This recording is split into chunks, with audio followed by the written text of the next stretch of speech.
High, hello friends, love you. Ganpati Bappa Morya. Morya म्हणजे नमस्कार आणि मोद म्हणजे आनंद. तोच आनंद घेऊन मी परत आले आहे तुमच्या भेटीस. गणपती आपल्याकडे येताना खूप आनंद असतो आणि जाताना थोडं आपल्याला दुःख होतंच. मन कसं भरून येतं.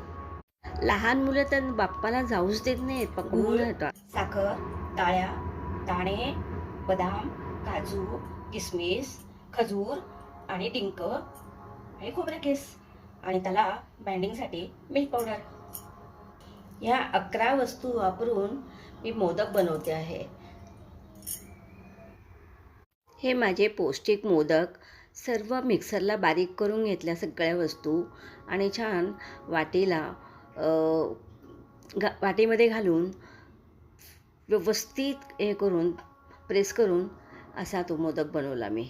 थोडा निराळा आणि हे सुद्धा मोदक बनवलेत. दिसतात ना सुंदर. परत आपण भेटूया. तोपर्यंत बाय.